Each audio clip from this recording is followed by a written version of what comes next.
जय श्री ओम नमः सिद्धेभ्यः नमो अरिहन्ताणं नमो सिद्धाणं नमो आयर्याणं नमो वज्रायाणं नमो लोये सवसाहूरम् एसो पंचनमो यारो सब्बपावप्पणासनो मंगलाणं च सव्वेशं पडवं होहि मङ्गलम् मङ्गलं भगवान् वीरो मङ्गलं गौतमो गणी मङ्गलं कुन्दकुन्दाध्यो जैनधर्मोऽस्तु मङ्गलम् सर्वमाङ्गल्यमाङ्गल्यं सर्वकल्याणकारकं प्रधानं सर्वधर्माणां जैनं जयतु शासनम् जैनं जयतु शासनम् नमः समय साराय स्वानुभूत्या च काशते चित्स्वभावाय भावाय सर्वभावान्तरक्षिदे। कलिकाल सर्वज्ञ कुंद आचार्य देव द्वारा प्रणीत ये श्री ग्रंथादिराज समय सार जी यहाँ पर विराजमान है। ये एक इस पंचम काल का एक ऐसा ग्रंथ है जो जीवों के नैन खोल सकता है, आँखों वाले नहीं, दृष्टि वाले। तीसरी आँख खुल सकती है इससे, यदि इसको सच में पढ़ के आत्मसात करे तो। हमारी जो अधिकार चल रहा था वो पुण्य पाप अधिकार था। उसमें हमने शुरुआत की थी कि शुभ और अशुभ दोनों कैसे हैं, कुशील हैं। कौन सी बेड़ी है, सोने की लोहे की? लोहे की, दोनों समान है। वहाँ से हमने चर्चा उठाते हुए हम आगे बढ़े थे। अब उसके बाद कल जो उदाहरण के माध्यम से उसी बात को पुष्ट किया था। क्या पुष्ट किया था कि ये जी पांचों इंद्रियों में कैसे रत रहता है। रत रहता है यानी संसर्ग करके पांचों इंद्रियों के विषय जो है उनको क्या करता है, भोगता है, और उसमें भ्रम मानकर क्या होता है, सुखी होता है। अब हम ये पढ़ते पढ़ते सुनते सुनते काफ़ी साल भी हो गए, तो अब हम ये सोचते भी हैं कि अब क्या करें। ये हमें समझ में आ गया, लेकिन अब क्या करें, कोई सॉल्यूशन भी तो होना चाहिए। व्हाट इज़ द सॉल्यूशन, क्या है इसका उत्तर, क्या हो सकता है, क्या समाधान है। तो अब तक हमने जो देखा ना, जैसे हम कहीं घूमने के लिए जाते हैं ना, तो साइट सीन्स होते हैं। वो नहीं होते, जाते बोलते इधर खड़े हो जाओ, देखो नीचे पूरा वैली दिख रहा है, पूरा ऐसा वो पहाड़ समुद्र जो भी, ऐसे वैली मतलब वो पूरा फ्लैट रहता है उसको कहते हैं। तो पूरा प्लेटो ऐसे दिख रहा है, तो कैसे दिखता है, ये साइट सीन है, फिर ये साइट सीन है, फिर ये साइट सीन है। लेकिन हम वहाँ पे रुकते नहीं है ना, भुट्टा उट्टा खा के आके निकलते कि रुकते हैं। तो ऐसे ही ये जो बात चल रही थी ना पुण्य पाप की, जो सुशील है, शुभ कर्म है, वो क्या था, साइट सीन थे, वहाँ रुकना नहीं था। हम क्या कर रहे हैं, अब तक अनादिकाल से उसमें रुके हुए हैं, निकल ही नहीं रहे। शुभ से अशुभ, अशुभ से शुभ, बस वो दो ही डेस्टिनेशन, उसको वो साइट सीन को डेस्टिनेशन मान के क्या कर लिया हमने, बैठ गए। नाउ वेयर टू सीट, कहाँ जाना है, वेयर इज द डेस्टिनेशन, कहाँ पर है, हमें जाना कहाँ है। क्योंकि हमें पता तो होना चाहिए कि डेस्टिनेशन क्या है, हमारा अंतिम गंतव्य क्या है। यदि वो पता होगा और कहाँ बैठ के जाना है तो वो हमें ख्याल में आएगा। नहीं तो वो साइट सीन का ही मज़ा लेता रहेगा, तो वो बस भी छूटेगी उसकी, वो अकेला रह जाएगा, फिर परेशान होगा। और नेटवर्क भी नहीं आता है वहाँ। सच में ऐसा है, नेटवर्क चौथे से चालू होता है, पहले वाले के कोई नेटवर्क है ही नहीं। बेचारा भटकता ही रहता है, दिन भर सोचता रहता है कहीं से तो नेटवर्क मिले, खा के कपड़े पहन के थोड़ा सा घूम के आते हैं। थोड़ी सी आवाज़ बढ़ाना, थोड़ी सी, हाँ। तो उसे क्या लगता है कि यहाँ से कुछ मिल जाएगा, यहाँ से कुछ मिल जाएगा ऐसा। लेकिन कुछ मिलता नहीं है, नेटवर्क पकड़ेगा ही नहीं। क्योंकि वो सुख चाहता है ना, उधर से हम सुख चाहते हैं ना, वो मिलने वाला तो है नहीं। अब वो मिलेगा कब, जब चौथे में जाएंगे तब से शुरू होगा। ढूंढते रहो, नेटवर्क मिलेगा ही नहीं, कितने ही रिचार्ज करा लो। ख्याल में आ रहा है कि नहीं आ रहा है। तो उसका उत्तर रूप 155 नंबर की गाथा है, वो हम पढ़ेंगे पहले प्राकृत में, फिर उसका हिंदी पढ़ेंगे। निकाला ना, निकाल गए, हाँ। 155, हाँ, 155 गाथा नंबर। अथ परमार्थ मोक्ष हेतुम तेषाम दर्शयति। देखो क्या लिखा। अब जीवों को परमार्थ मोक्ष का कारण बतलाते हैं। मोक्ष का कारण क्या है, क्या हेतु है, कैसे कैसे मोक्ष कैसे होगा। तो देखो प्राकृत भाषा में हम पढ़ते हैं, जीवादि सदहरणम सम्मत्त प्राप्तं तेऽसि मदीगमूढाणं रागादिपरिहरिणमन् चरणं मे सोदु मोक्षपहो जीवादिका श्रद्धान समकित ज्ञान उसका ज्ञान है रागादिवर्जन चरित है अरु ये ही मुक्ति पंथ है। देखो गाथार्थ में लिखा जीवादि पदार्थों का श्रद्धान सम्यक्त्व है। इसका श्रद्धान जीवादि पदार्थों का श्रद्धान सम्यक्त्व है। उन जीवादि पदार्थों का अधिगम ज्ञान है और रागादि का त्याग क्या है? चारित्र है। यही मोक्ष का मार्ग है। फुल स्टॉप, गाथा खत्म।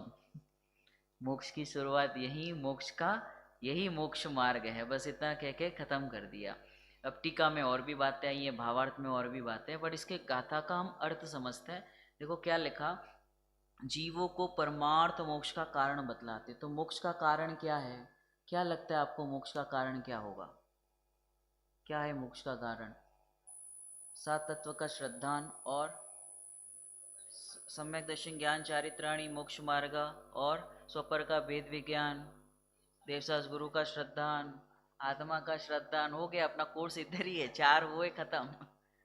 अब देखो, हाँ व्यवहार से, और फिर उसमें निश्चय आदि लगाएंगे तो और भी निकलेंगे। अब देखना, यहाँ से हम अर्थ समझते हैं इस गाथाओं का अर्थ। अब जो हम पढ़ने वाले हैं ना, उस यदि वो चीज़ यदि हमारे दिमाग में बैठ जाए, जैसे मैंने अपने लिए वो सारी चीज़ें सीखी थी, अगर वो दिमाग में बैठ जाएगा ना, तो गुरुदेव श्री के कोई भी प्रवचन, किसी भी गाथा का प्रवचन आपको समझ में आ जाएगा। और अगर वो चीज़ समझ में नहीं आए नहीं तो एक भी प्रवचन समझ में नहीं आएगा। और जिन जिन को समझ में आ रहा है बाय डिफॉल्ट ये समझा ही होगा तो ही वो समझ में आएगा, अदरवाइज एक भी प्रवचन ख्याल में नहीं आएगा। नहीं तो कन्फ्यूजन चलता रहेगा, अभी तो ऐसा कह रहे थे, अभी ऐसा कह रहे, फिर ये वाला क्यों लिया, फिर ये वाला क्यों लिया, ऐसा द्वंद्व चलता रहेगा। तो देखो उसके लिए यहाँ पे आपको बोर्ड पे एक चार्ट बना हुआ दिख रहा होगा। देखो बोर्ड पे दिख रहा है सबको? देखो सर, सबसे उसमें नंबर लिखे हुए 1 2 3 4 दिख रहा है। देखो फर्स्ट पे कुछ लिखा हुआ है। क्या लिखा हुआ? हमारा पुण्य पाप अधिकार है ना, पुण्य पाप अधिकार है, तो उसके आधार पर ये चार्ट बना है। तो पहला कौन सा है? क्या लिखा है? पाप भाव। तो पाप भाव कौन कौन से होते हैं? एक तो फर्स्ट क्लास में हमने लिया था पाप परिणाम, पाप क्रिया या पुण्य क्रिया, पुण्य परिणाम और पुण्य अभिप्राय। पुण्य का क्या अभिप्राय है? तो क्या लिखा है? फर्स्ट क्या है? पाप भाव। तो पाप भाव कौन से होते हैं? अभी हम क्रियाओं की बात नहीं कर रहे हैं। तो पाप भाव या फिर पाप की क्रिया कौन कौन सी होती है, उसके माध्यम से हम परिणाम का भी अनुमान लगाते हैं। हिंसा आदि, जैसे मुझे पर्टिकुलर बताइए, ऐसे एक जनरल नहीं। हिंसा में क्या? क्योंकि जब तक पर्टिकुलर नहीं होंगे ना तब तक ख्याल में नहीं आएगा, वो जनरल हो जाएगा। फिर पाप, आत्मा में मोह राग द्वेष की उत्पत्ति, वो पाप भाव है। और हाँ, खाना पीना, पंचेंद्रिय के विषय भोग है, टीवी देखना, मोबाइल देखना, घूमना, ये सारी चीजें, शॉपिंग करना, है ना, ये सब किस में आता है? पाप में ही आता है। मेकअप, श्रृंगार आदि करना, ये सब किस में आएगा? पाप भाव में आएगा। ओके, हाँ हाँ, लेश्या के परिणाम, लेश्या की ओर से बात करें तो ये पाप भाव हो गए। ध्यान से समझना एक एक चीज, क्योंकि एक एक क्लियर होते जाएगा तो वो आगे का समझ में आएगा। पाप भाव क्लियर हो गया, परिचित है ना? तो पाप भाव। फिर पुण्य भाव कौन से होते हैं? दया, दान, व्रत, उपवास, नियम, व्रत, संयम आदि, ये सब, ये कौन से भाव है? पुण्य भाव है। अब पुण्य भाव में भी लौकिक पुण्य भाव और धार्मिक पुण्य भाव होते हैं। जैसे लौकिक पुण्य भाव कहे तो अपन क्या कह सकते हैं? जैसे वो कबूतर को दाना खिला रहे, किसी को मदद कर दी हमने, किसी को सपोर्ट करते हैं। जैसे हमारे घर पे वो बाई आती है, उसको हमने कुछ दे दिया है ना, सपोर्ट करते हैं ना, तो वो पुण्य भाव हो गया। बाहर में जितनी भी हम किसी को दान, किसी को पैसा दे दिया, कुछ कर लिया, तो पुण्य भाव हो गया। कौन सा? लौकिक। और धार्मिक में धर्म संबंधी कौन सा? व्रत, दया, दान, पूजन, प्रक्षाल आदि, ये कौन से हो गए? धार्मिक हो गए। क्लियर? इतना समझ में आया? वो पाप भाव समझ में आया। फिर कौन सा है? पुण्य भाव। अब वो जो है ना, वो वाले क्वाड्रेंट बहुत सरल हैं, क्योंकि इस जीव ने काम भोग बंधन की कथा अनंत बार सुनी है, परिचय में ली और अनुभव की है, इसलिए वो आसान था, है ना। और वो होता ही रहता है ना, पूरे दिन यही तो चलता रहता है। पहले वो क्वाड्रेंट मतलब होता है, वो क्वाड्रेंट बने हुए ना 1 2 3 4, डिवाइड करना, भाग, उसको क्वाड्रेंट बोलते। तो पहला क्वाड्रेंट कौन सा था? पाप भाव। सेकंड कौन सा है? पुण्य भाव। ठीक है, और ये हमारा चलता रहता है। अब ध्यान से समझना, तीसरा वाले क्वाड्रेंट में क्या लिखा है? पुण्य भाव लिखा है, फिर नीचे कुछ लिखा है, मोह की तीव्रता। अब ये मोह की तीव्रता कैसे होगी, क्या इससे हमें क्या समझ में आता है? मोह की तीव्रता मीन्स व्हाट? कोशिश करिए और बताइए आप, मैं जो भी आप बोलेंगे मैं राइट कर दूंगा, डोंट वरी। हाँ, पर भाव में एकत्व, ममत्व, कर्तृत्व, भोक्तृत्व दी, बहुत बढ़िया। और इसको पर्टिकुलरली और उदाहरण से समझाइए तो क्लियर हो। और मोह की तीव्रता, हाँ, आत्मा को, आत्मा को समझने में बाधक। ओके, वो मोह की तीव्रता, बढ़िया। ओके, और मोह की तीव्रता क्या होगी? शरीर प्रत्यय राग बुद्धि, बहुत सरस। बीजू, मोह की तीव्रता क्या होगी? एंड बाय द वे, एक मिनट, इसको डिफ्रेंशिएट कर देते हैं, अदरवाइज वो कंफ्यूजन चलता रहेगा। There is a difference between moh and raag. मोह और राग में फर्क है। एक हम कहते हैं ना, मुझे इस व्यक्ति से मोह है, तो वो जनरली जो लोक में मोह कहा जाता है वो राग है। हालांकि राग के साथ मोह होता ही है बाय डिफॉल्ट, बट उसको डिफ्रेंशिएट करना जरूरी है इस चार्ट को समझने। मोह और राग, जो लोक में कहा जाता है कि मुझे इस चीज का मोह है, वो राग कह रहा है, मोह नहीं कह रहा। ख्याल में आया? अब मोह और राग में क्या डिफरेंस है?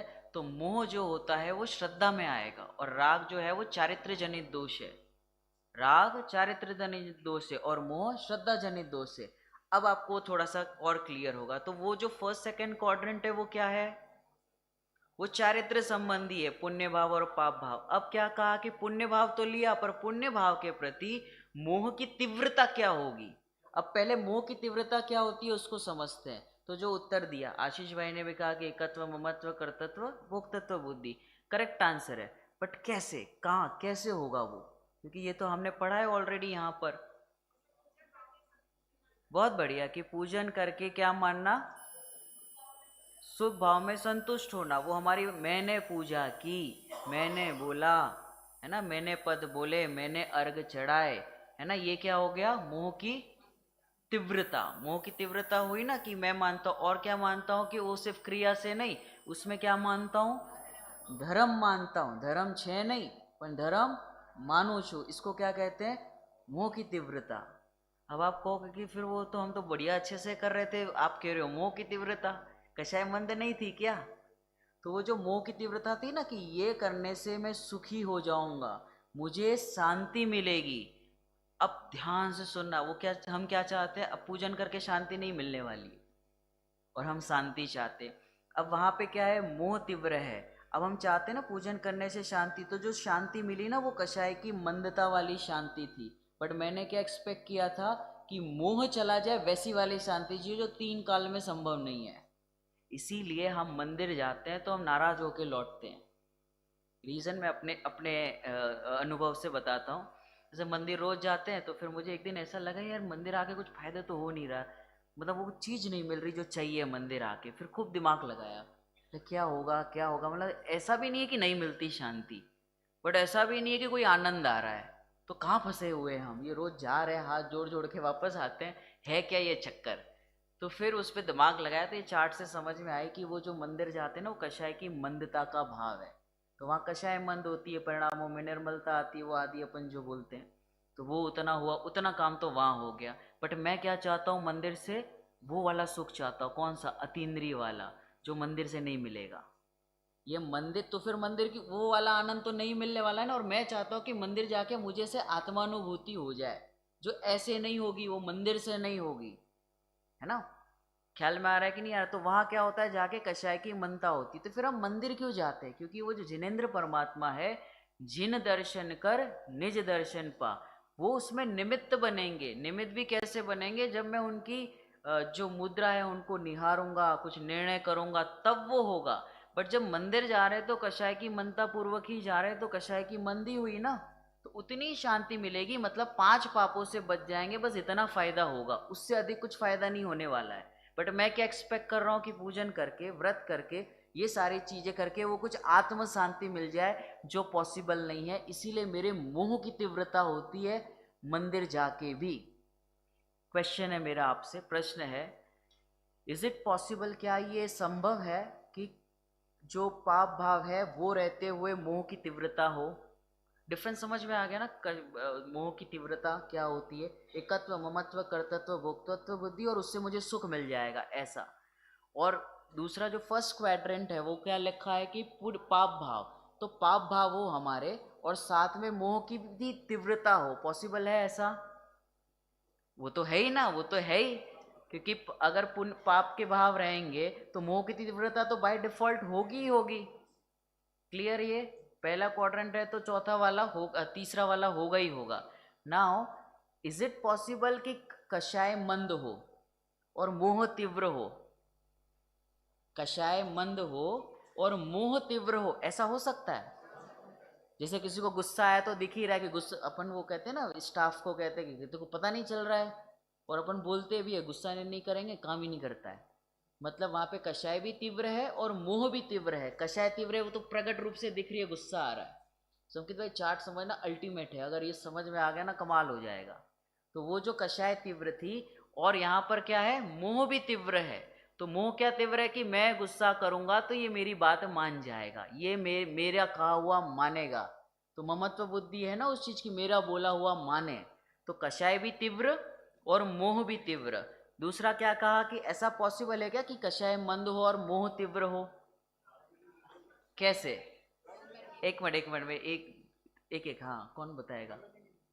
हाँ द्रव्यलिंगी मुनि, हाँ बोलो दीदी। हाँ हाँ हाँ हाँ, अपना बताओ, अपना उदाहरण। एक मिनट आप ही बताओ, अपना उदाहरण बताओ, वो गेस्ट का मत बताओ, अपने जीवन से बताओ। वो आपने जो कहा ना वो सही आंसर है, बट अपने जीवन से लगा के बताओ तो वो लाभदायक होगा। हाँ हाँ हाँ हाँ, बहुत बढ़िया। हाँ, क्यों ऐसा कहा आपने कि हाँ अभी जाओ, आप लोग चले जाओ मंदिर, अभी मेरा मतलब नहीं जाना है ऐसे? क्यों, क्यों ऐसा कहा आपने? रुचि नहीं है, ओके फाइन। कोई और? कषाय मंद हो और मोह तीव्र हो। एक मिनट दीदी, हाँ कोई भी क्रिया में लगाओ, पाप की क्रिया होगी तो एक्चुअली कषाय तीव्र हो जाएगी। मंद वाले में लगाओ, मंद कषाय मंद हो, पुण्य के भाव हो, तो पुण्य के भाव के साथ मोह तीव्र हो सकता है कि नहीं हो सकता? हाँ कौन बताएगा? हाँ बताइए आप। हाँ हाँ बहुत बढ़िया, वेरी नाइस। कि कषाय मंद है, कौन सी मंद है? कि हम पूजन आदि कर रहे हैं, भक्ति कर रहे हैं, दान आदि दे रहे हैं, लेकिन मैं मान क्या रहा हूं अंदर में? मैं करता हूँ और मैं दान देता हूँ, मैं बोलता हूँ, मैं कर रहा हूँ। तो वो जो भाव है वो कौन सा है? अब दोनों साथ में चल रहे हैं, क्योंकि श्रद्धा और चारित्र तो चलेंगे ही साथ में। तो यहाँ कषाय की क्या है? मंदता है। और यहाँ क्या है? अंदर के भाव कैसे हैं? कर्ता बुद्धि, हाँ कर्ता बुद्धि बहुत अच्छा शब्द है। कर्ता बुद्धि है ना, तो मोह तीव्र है। जैसे अभी मैं आपको शांत लग रहा हूं ना, कैसे परिणाम चल रहे हैं? पुण्य भाव चल रहे हैं, लेकिन अंदर में मोह तीव्र हो सकता है ना। देखो मैं कितना अच्छा समझाता हूँ, इसको कोई नहीं पकड़ पाएगा, ये सिर्फ मैं और केवल ही जानते हैं, लेकिन वो अंदर चलता है ना। अब कषाय मंद है। हाँ हाँ हाँ, मिथ्यात्व, मिथ्यात्व, मोह की तीव्रता यानी कि मिथ्यात्व। तो वो जो भाव है, अभी प्रवचन आदि के भाव है, यहाँ पे शुभ भाव चल रहे हैं, लेकिन मोह तो तीव्र हो सकता है ना। कषाय मंद है लेकिन मोह तो तीव्र है ना, कि मैं समझा सकता हूं, मैं बोल रहा हूं, है ना? ख्याल में आ रहा है कि नहीं आ रहा है? अब ये है ना, इधर तक सबको क्लियर? कोई डाउट है यहाँ तक? नहीं है। अब क्योंकि इस अब या हाँ हम्म, हाँ हाँ, अब ये नींद आती है ना, ये है ना प्रमाद के कारण होता है, फर्स्ट रीजन। दूसरा, उसको एकदम मिथ्यात्व में भी नहीं डाल देना चाहिए, क्योंकि हम सुबह यदि जल्दी उठते हैं, या शरीर की सबकी अपनी अपनी अवस्थाएं, शरीर की प्रकृतियां होती है, तो एकदम से उसको उड़ा नहीं देना चाहिए। फिर भी उपदेश की भाषा में, और क्या कहते हैं कि वो जीव को उठाने के लिए ऐसा कहा जाता है कि अपने आप को इतना मत थका दो विषय भोगों में कि स्वयं की बात जब चलती हो तो नींद आने लगे, प्रमाद आ जाए। ये उपदेशात्मक कथन है। लेकिन फिर भी उस शरीर की प्रकृति किसी की इस जाति की होती है, और बहुत सारे रीजन होते हैं, there is not only one reason.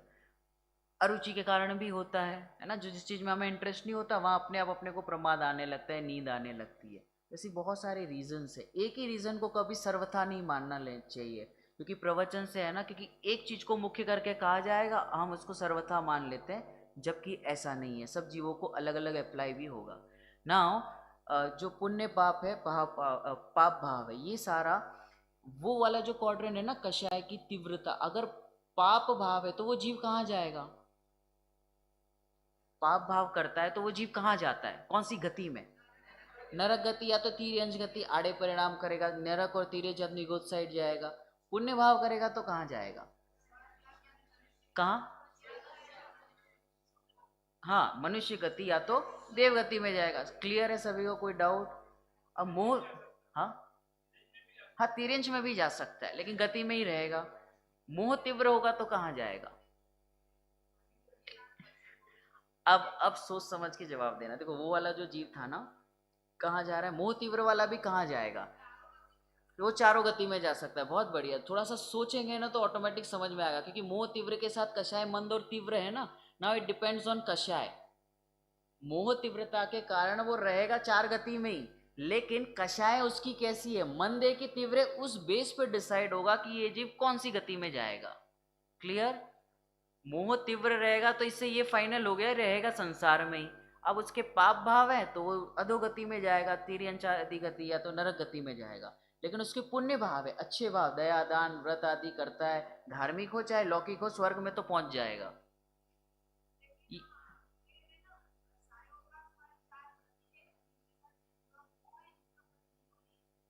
हाँ हाँ हाँ, वो अलग। हाँ, हम आ रहे हैं, एक मिनट। ये जो मोह है, तो मोह के कारण तो जीव चारों गतियों में तो घूमता ही है ना। हाँ, वो तो वो अलग अपेक्षा है। हाँ हाँ हाँ, दो ही डेस्टिनेशन है जीव के, या तो निगोद या तो सिद्धशिला। बीच में जो रहता है 2 सागर से अधिक का जो समय रहता है, उसमें कुछ कर लिया, चांस मिला, कर लिया तो कर लिया, नहीं तो बैक टू पवेलियन, नहीं मिलेगा। ठीक है। अब मोह के कारण क्या होगा, रहेगा चार गति में, चाहे वो कोई भी गति में रहे या निगोद में रहे, ज्यादा करके निगोद में रहता है। नाउ ये 3 क्वाड्रेंट में आपको कहीं भी ऐसा लगा कि मोक्ष के दरवाजे खुल रहे हैं, चाहे 11 अंग 9 पुरु का पाठी क्यों ना हो जाए, वहां पे क्या है? कषाय मंद है कि तीव्र? कषाय मंद है। मोह में क्या है बताइए? मोह क्या है, तीव्र है कि मंद? मोह क्या है? मोह ये बताइए। जैसे वो 11 अंग 9 पुरों का पाठी 28 मूलगुण का निरतिचार पालन करता है, जिसको हम वंदन कर सकते हैं, हार आदि करा सकते हैं, ऐसे मुनिराज। कषाय कैसी है? मंद। मोह कैसा है उस जीव का? तीव्र है। हाँ हाँ, अभी उसी पे आ रहे हैं, मोह मंद नहीं हुआ है। होल्ड ऑन होल्ड ऑन, आ रहे, एक मिनट एक मिनट एक minute, let me clear first. मोह इसलिए तीव्र है क्योंकि वो ऐसा मानता है ना कि 28 मूलगुण का पालन मैं करता हूं, और ये पालन करके मैं मोक्ष चला जाऊंगा, सुखी हो जाऊंगा। कषाय मंद है लेकिन मोह तीव्र है। नहीं, अभी आ रहे, एक मिनट, पहले मोह की तीव्रता तो समझ लें। तो उस क्रिया से, उस परिणामों से वो जीव क्या मानता है कि मैं मोक्ष चला जाऊंगा, यही तो भूले, नहीं तो वो सम्यक दर्शन नहीं हो जाए, भावलिंग नहीं हो जाए।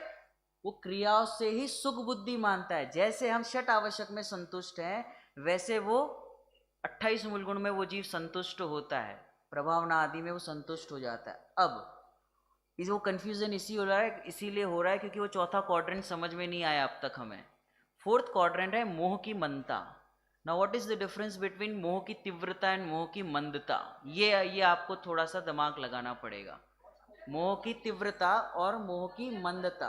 हाँ हाँ, अब तक ये जो 3 क्वाड्रेंट हुए ना, इससे जीव चार गति में ही घूमेगा, मोक्ष का दरवाजा तो नहीं खुलने वाला है। अब मोक्ष क्या, कौन सा जीव जाता है और कहाँ से शुरुआत होती है, वो चौथे क्वाड्रेंट से होगी। हाँ, चौथा वाला जो है ना, मोह की मंदता, उसमें क्या होता है? तो मोह की तीव्रता और मंदता में क्या फर्क है ये बताइए। हाँ अंकल, मोह की मंदता वाला नहीं, अभी नहीं हुआ है उसे चौथा। कैसे तत्व निर्णय में? कैसे मोह? पहले ये बताया कि मोह की तीव्रता और मंदता में डिफरेंस क्या है, क्योंकि वो डिफरेंस समझ में आएगा तो आगे की चीज समझ में आएगी। हाँ हाँ, कैसे? हाँ बराबर है, बिल्कुल सही है, पर कैसे? कैसे? ये तो आपने मोक्ष मार्ग प्रकाशक के आधार से कहा, बिल्कुल सही है, सम्यक सन्मुख मिथ्या दृष्टि आएगा, पर कैसे? अपने जीवन से बताएं। हाँ हाँ हाँ। ये मोह की, हाँ हाँ हाँ हाँ। अब हाँ, बहुत बढ़िया। हाँ, अब बिल्कुल सही है। अब ये समझना है हमें कि ये जितनी अभी जो अंकल जी ने बताया ना, जितनी चीजें बताई, थोड़ा सा गहराई से विचार करना, ये जितने भी थे वो परिणाम थे या भाव थे? ये जितने भी चीजें हमने कही ना कि हम इस भाव से यहाँ आते हैं, ये सारी चीजों के लिए आते हैं, वो क्या था? वो परिणाम था। परिणाम था ना, वो तो कषाय की मंदता में जाएगा वो। एक मिनट पहले मैं क्लियर करता हूँ, फिर क्वेश्चन पूछना। वो सब कषाय की मंदता में जाएगा, क्यों? वो जो हम जितना भी सब कह रहे हैं ना, वो सारा भाव है। क्या है? भाव। परिणाम हो रहा है कषाय की, कषाय मंद है ना, मुझे ये करना है, मुझे मोक्ष जाना है, मारे तो पूर्ण तत्वની प्राप्ति करवी છે, मारे तो तत्वનું चिंतन કરવું છે, છ દ્રવ્યનું પરિણમન સમજવું છે। ये जितना भाव चल रहा है ना, तो भाव है तो वो कहाँ जाएगा? पुण्य भाव में जाएगा। तो फिर मोह की मंदता में क्या आएगा? एक मिनट, स्वरूप का विचार भी कषाय की मंदता में होता है। हाँ हाँ हाँ। बहुत बढ़िया कि वो जो विचार करेगा, चिंतन करेगा, वहां बैठेगा, सब कुछ करेगा, अगेन वो कषाय की मंदता ही है। क्योंकि वो उस जब बैठता है ना, जब विचार करता है, तब वो क्या करता है कि ऐसा करने से क्या हो जाएगा? एक मिनट मैं आ रहा हूं। आप उसको श्रद्धा के लेवल से पकड़ना, क्रियाओं से नहीं। जिस पॉइंट को हम प्रूव करना चाहते हैं वो कुछ और है। जैसे हम बैठे वहां पर और हम विचार कर रहे हैं, मैं शुद्ध हूं, मैं बुद्ध हूं, तो वो अगेन कषाय की मंदता में हुआ वहां पर। और वो जो बैठ के क्या मान रहा है कि ऐसा करते करते क्या हो जाएगा? निर्विकल्पता हो जाएगी। ऐसे नहीं होगा, क्योंकि उसका मोह तीव्र है। क्योंकि वो उस शुभ भाव से क्या मानता है, इससे हो जाएगा, तो वो मोह की तीव्रता है। उसका मोह मंद नहीं हुआ है। तो मोह की मंदता का अर्थ क्या समझना है? हाँ,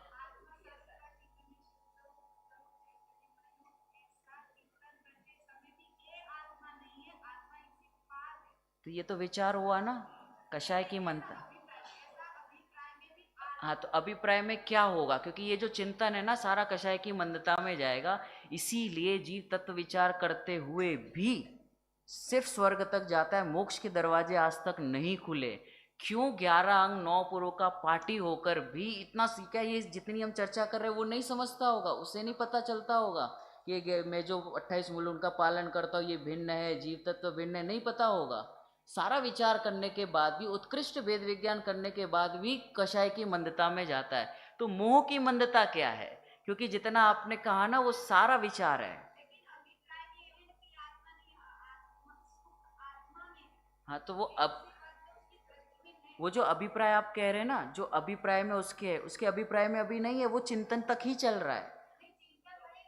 हाँ, तो अभिप्राय में क्या है वो बताइए।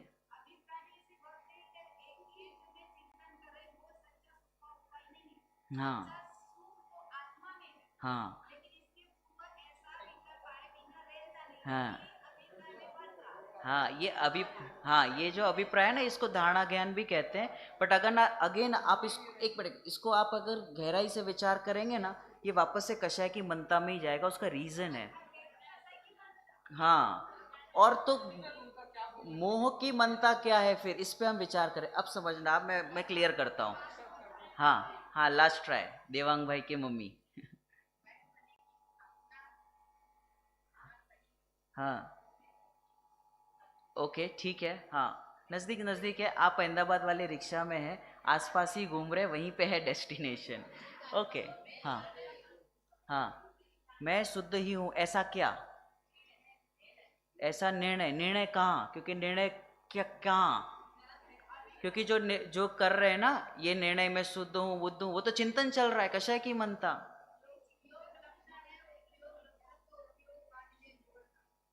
उपयोग लक्षण है, उपयोगवान में जोड़ना। ओके, चलो क्लियर करते हैं। अच्छा है आपने इतनी सारी मशक्कत की। हाँ, उससे कोई मतलब नहीं। ओके, बहुत बढ़िया, चलो उसको क्लियर करते हैं। देखो वापस से एक बार, पुण्य भाव पाप भाव समझ में आ गया, पुण्य भाव समझ में आ गया, कषाय की मंदता तीव्रता समझ में आ गई, मोह की तीव्रता भी ख्याल में आ गई कि जहाँ एकत्व ममत्व कर्तृत्व भोक्तत्व बुद्धि है। अब ये कषाय की मंदता में क्या होता है, अब समझना कषाय की मंदता का अर्थ क्या है। कषाय की मंदता का अर्थ ये है, पुण्य भाव हो चाहे पाप भाव हो, क्या कहा, पुण्य भाव हो, यहाँ से ही मोक्ष के दरवाजे खुलेंगे, उसके पहले कुछ होने वाला नहीं है। चाहे कितनी कषाय मन कर लो, कितने ही सामायिक कर लो, रत्ती भर इधर से उधर, वो कहते हैं ना गुरुदेव श्री की, इसमें आप वो बोलते हैं ना, इसने इतने का दान दिया तो थोड़ा तो धर्म हुआ होगा ना, धूड़मय नथी थयु, उसका अर्थ यहाँ से मिलेगा।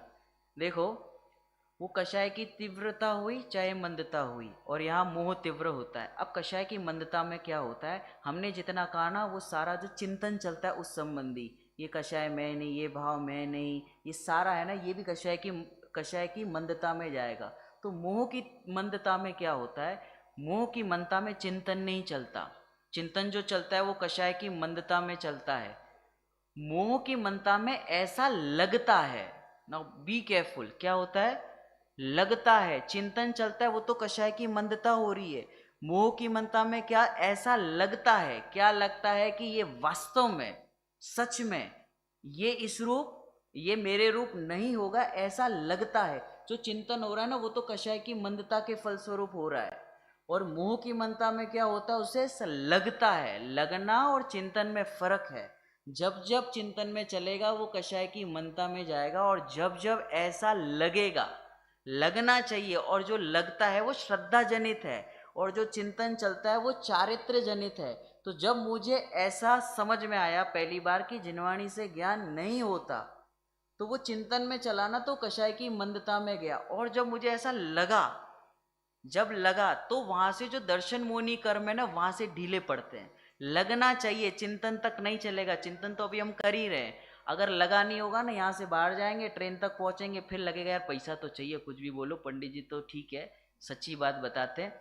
और वो कषाय की मनता थी ना, तो यहाँ पे आपको ऐसा फील होगा थोड़ी देर कि हाँ बराबर है, कि पैसे से नहीं चलता है जीवन, ये पढ़ना बहुत जरूरी हो। जैसे ही बाहर गए, ट्रेन में बैठे, वो सारी चकाचौंध देखी, तो फिर लगेगा नहीं, કંઈ પણ હોય બંને જોઈએ, એવું નથી। આ શાંતિ માટે જોઈએ ને ઓલું એ બારમાં તો જોઈએ। अभी से लगा नहीं था, वो कषाय की मनता में उसमें वो थोड़ा फील कर रहा था। मोह मंद हुआ होगा उसका, अगर उसने निर्णय कर लिया रहेगा ना, वो ट्रेन में बैठा होगा ना, तो भी उसे ऐसा नहीं लगेगा कि पैसे में सुख है। यदि मोह की मनता में निर्णय किया होगा तो, कषाय की मनता पूर्वक ही निर्णय होगा तो काम नहीं होगा, वो हवा का रुख बदलते ही उसकी सोच भी बदल जाएगी। ख्याल में आ रहा है, मोह की मनता लगना चाहिए। अब लगने का भाव आसन देखो ऐसा है, वो कहते हैं ना, एक भक्ति में लाइन बहुत अच्छी आती है, अंतरंग में तत्व का जब ऐसा बंधा समा, मैं गायक भगवान हूँ बस ऐसा मुझे लगा। लगना चाहिए, जाननिहार जना रहा बस एक ही काम है, वो लगना चाहिए तो जानने वाला आएगा। अब मोह की मनता में क्या हुआ, वो जीव को लगता रहता है। अब आप सम्यक सन्मुख मिथ्या दृष्टि का पूरा प्रकरण पढ़ना, इसीलिए वो जीव क्या सोचता है कि जो जिनवाणी का लिखा है वो मेरे अनुसार, मेरी सोच जिनवाणी के अनुसार हो गई, ऐसा नहीं। जो जिनवाणी में लिखा था, आज जो मैं सोच रहा था वो सेम हो गया, ये मोह की मनता में लगेगा। मोह की तीव्रता में या कषाय की मनता में तो ऐसा लगे बहुत अच्छा लिखा, अरे मेरे हित की बात है, ऐसा कषाय की मनता में लगेगा। और कषाय की तीव्रता में क्या लगेगा, ये क्या लिखा है, इसे पढ़ने से क्या मिलने वाला है, कुछ नहीं मिलने वाला है, इससे तो बाहर जाओ कुछ खाओ पियो, ऐसा लगेगा। और मोह की तीव्रता में क्या लगेगा, ऐसा लगेगा जो इसमें लिखा है ना, ये मेरे को पहले पता था, मेरे को आता है ये चीज़, और यही तो आचार्य ने लिखा है, ऐसा कहेगा। और मोह की मनता में ऐसा लगेगा कि हे भगवान, जिनेंद्र भगवान की बात आज मुझे मैच होने लगी, ओहो अहो भाग्य मेरा, अहो मुझे तो इन बातों की खबर ही नहीं थी। मोह मंद होना चाहिए। और टोटमल जी साहब ने मोक्षमार्ग प्रकाशक जी में ऐसा लिखा, जिस जीव का मोह मंद होता है, जिसे ऐसा लग जाता है, विचार तक नहीं, ये तो अनंत काल से किया ही है, सब कर रहे हैं, 11 अंग 9 पूर्व के पार्टी तक कर लेते हैं, स्वर्ग चले जाते हैं। जिसे ऐसा लगता है कि ये बात परम सत्य है, ऐसा लगे कि मैं आत्मा ही हूं, इसके सिवा कुछ भी नहीं, ऐसा चिंतन चले तो कषाय की मनता, ऐसा लगे तो मोह की मनता। टोडरमल जी साहब ऐसा कहते हैं कि जो ऐसा तत्व विचार करता है, इस प्रकार उसे लगे, ऐसा भाव भाषण हो उसे, तो उसके जो दर्शन मोनी कर्म है वो ढीले पड़ने लगते हैं। और यहाँ से जैसे जैसे वो तत्व विचार करता है, लगता है, लगे लगे लगे, तो यहाँ से दर्शन मोनी ढीला पड़ता है, और इधर जितना लगता रहेगा उतना दर्शन मोनी यहाँ ढीले पड़ते पड़ते इस जीव को सम्यक तो स्वयमेव हो जाता है। तो सम्यक तो जो पुरुषार्थ था ना वो यहाँ का था, सम्यक में कोई पुरुषार्थ नहीं लगता, क्योंकि वो आउटकम है, रिजल्ट है। जो पुरुषार्थ लगता है वो यहाँ पर लगता है। अब आप कहोगे ये सारी कथा बता के आप बताना क्या चाहते हैं? बताना ये चाहते हैं कि पूज्य गुरुदेव श्री के जितने प्रवचन है ना, सब मोह की मंदता पर ही है। जितने प्रश्न पूछे गए उनसे या जितने भी विवाद होते हैं वो इस क्वाड्रेंट को नहीं समझने से ही होते हैं, क्योंकि वो जीव पूछता कहाँ से? दूसरे क्वाड्रेंट से। क्या पूजा व्रत दयादान तो करना पड़ेगा कि नहीं पड़ेगा? तो वो कहाँ से कहेंगे? चौथे से आंसर करते हैं वो, मतलब चौथा क्वाड्रेंट। वो कहेंगे तू कर ही नहीं सकता। कौन करे? कहाँ से पूछा उसने? पुण्य भाव से पूछा कि इतना तो करना पड़ेगा कि नहीं करना पड़ेगा। तो वो क्या कहेंगे? मोह की मनता से। कौन करे? कर ही नहीं सकता ना, कर ही नहीं सकता। तो वो मिथ्यात्व, जो एकत्व ममत्व कर्तृत्व भोक्तत्व बुद्धि है, उसको तोड़ने के एंगल से बात करेंगे, और वो मोह की मंदता में होगा। जितने प्रश्न हैं उनसे जितने पूछे गए, आप सबका आंसर ढूंढ लेना, पूरी ज्ञान गोष्ठी पढ़ लीजिए आप, सबके उत्तर ये चौथे से ही आएंगे। अब वो क्लासेस इसलिए होते, वो पूछता दूसरे से है और उसको आंसर चौथे से मिलता है। अब उसने चौथे की दुनिया देखी ही नहीं है, चौथा गुणस्थान नहीं, अभी चौथा ये मोह की मनता। तो जितने उत्तर आ रहे वो कहाँ से आ रहे? मोह की मनता से। मोह तोड़ने के लिए आ रहे, और वो क्या चाहता है? कषाय मंद करना चाहता है। बोले कुछ तो बताओ। ये ठीक है, आप जो कहते हो कि चिंतन करो, अपने आत्मा का ध्यान करो और तत्व निर्णय करो, ये बराबर है, पर पूरे दिन थोड़ी करेंगे। वो कहते कि पूरे दिन मोह ही मंद करना है, यही लगना चाहिए कि जो भी क्रिया हो रही है। तो फिर कहे कुछ तो करना पड़ेगा ना। तो वो कहते हैं, गुरुदेव श्री ऐसा उत्तर देते हैं कि એ થાય, એ શું થાય? એ થાય, ये जो बानी क्रिया है ये થાય, करे नहीं। क्योंकि जैसे ही कहेंगे ना तू माला गिन, तो फिर वो लगा दिया ना काम पे, मोह की तीव्रता वाला। ये करेगा तो वो वहां माने बिगड़ रहेगा नहीं कि इस क्रिया को करने से मुझे लाभ होगा, क्योंकि गुरुजी ने कहा है। और गुरुजी ने हमारे 45 साल तक नहीं कहा, ना माना ना किसी से कहा। वो यही कहते हैं, कौन गिने कौन करे, कर ही नहीं सकता। अब वो पूरे जीवन चौथे में ही बैठे रहे, हिले ही नहीं, वहां से ही सारे उत्तर दिए। आप कोई भी प्रवचन की कोई भी लाइन निकाल दो, है ना।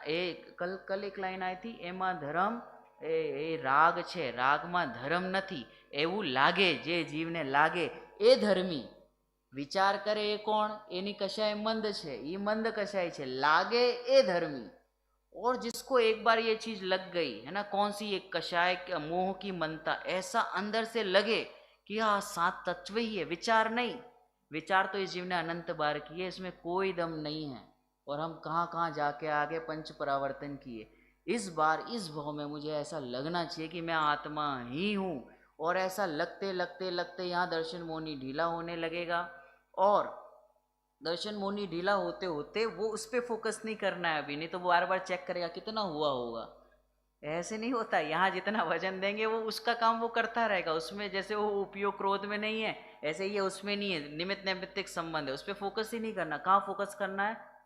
હું છું હું છું હું છું હું છું, એવો વિચાર નહીં, એવું લાગે एहसास, एहसास हो।